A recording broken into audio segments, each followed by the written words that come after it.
You didn't fall behind. You were being prepared. They don't say it out loud. They never do. But at some point you start to feel it. A subtle shift in how the world looks at you. A pause before people ask what you're working on. A tone that suggests time has made its judgment. That if it hasn't happened by now, it probably won't.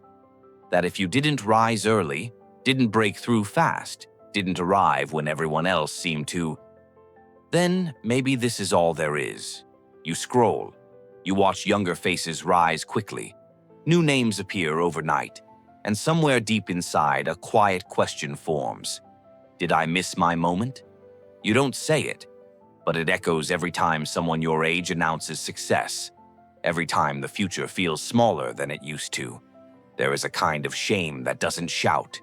It whispers, I should have figured this out by now. But what if that voice isn't truth?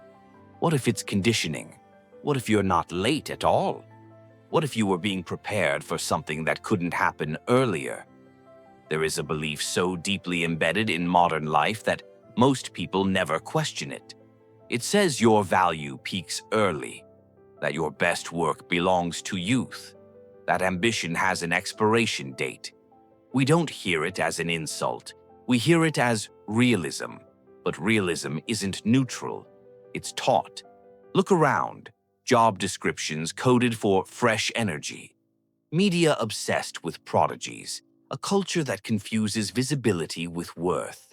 The message is quiet but relentless. If you don't succeed fast, you don't succeed at all.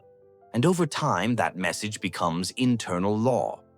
You start measuring yourself against clocks, against timelines that were never yours. You don't feel defeated, you feel behind. And behind is worse. But pause for a moment. Who decided that life's deepest work must happen early? Who said wisdom should be rushed? Who taught us that speed equals meaning? Not history. History tells a different story. The people who reshaped ideas, cultures, and values rarely bloomed early. They ripened slowly, often painfully, because depth cannot be rushed, and identity cannot be downloaded. Here's what no one explains about early success. It often arrives before stability, before self-knowledge, before clarity. When success comes before identity, it becomes a costume, something you perform to protect. That's why so many people who make it early live in quiet panic. They are afraid of slowing down, afraid of being exposed, afraid of discovering they don't know who they are without applause. They built something impressive, but not something rooted. And when pressure comes, shallow roots break. You didn't break, you stayed. Even when nothing was happening, even when doubt lingered, even when progress was invisible, you were developing what noise cannot produce. Substance. The first half of life is about construction. The second half is about correction. Early on, we build identities to survive, to belong, to be approved. We wear masks handed to us by family, culture, and expectation, and those masks work for a while. But eventually, something cracks. What once motivated you starts to suffocate you. What once inspired you feels hollow. You don't want more recognition. You want truth. This is where many people panic. They call it a crisis. They call it failure. They call it being lost. But in philosophy, this moment has a different name. It's called awakening. Awakening doesn't feel powerful at first. It feels disorienting. You realize you've been chasing outcomes without asking why. You see patterns repeating. You notice how much of your life was lived on autopilot. And suddenly, the timeline stops making sense. You're no longer motivated by speed. You're motivated by coherence. Your inner world demands alignment, and alignment takes time. That's why late bloomers are misunderstood.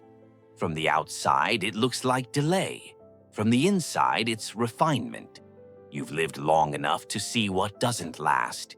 You've failed enough times to recognize what's real. You've been disappointed enough to develop discernment. You're no longer seduced by noise. You're attracted to depth. That shift is not weakness, it's initiation. There is a reason the strongest materials are forged under pressure. Time doesn't weaken everyone. It compresses some people into something denser. You've learned how to sit with uncertainty, how to survive invisibility, how to keep moving without validation. Most people never develop that muscle. They need applause to act. They need recognition to continue. You learned how to continue without it. That changes you. But the greatest obstacle isn't the world. It's the story you repeat to yourself. I should be further. It's too late to start over. I missed my chance. These thoughts feel responsible, mature, reasonable. They're not. They're instructions. Your mind doesn't argue with repetition. It accepts it. And many people unknowingly train their minds to enforce limitation. Not because it's true, but because it's familiar. Every new identity feels fake at first. That's not lying. That's resistance. Growth always feels unnatural before it becomes normal. You don't need to believe a new story immediately. You need to practice it. I'm not late. I'm refined. My experience is not baggage. It's leverage. Say it even when your voice doubts it, especially then. Because repetition is how belief is built. The old self doesn't disappear dramatically. It fades quietly, through small decisions. You stop entertaining certain conversations. You stop explaining yourself to people who don't listen. You stop shrinking to make others comfortable. No announcement, no ceremony, just a shift in gravity. One day you notice your inner voice no longer attacks you. It supports you. That's when the transformation begins.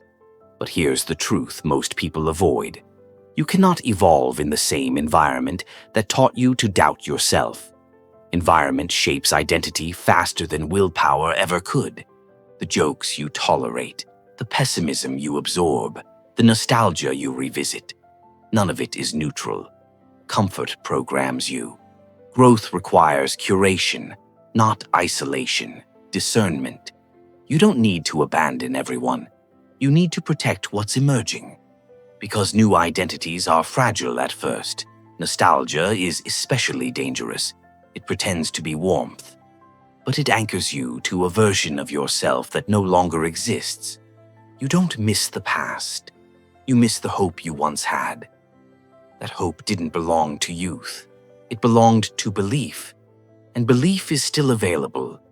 There is a phase of transformation that almost no one talks about.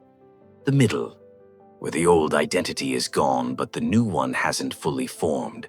No labels, no recognition, no certainty. Just quiet reconstruction. This is where most people retreat. They mistake undefined for broken.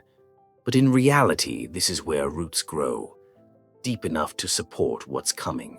Think of a seed underground. No light, no validation, no evidence of progress. But beneath the surface, everything is changing. Structure is forming. Direction is emerging. Strength is being built where no one can see it.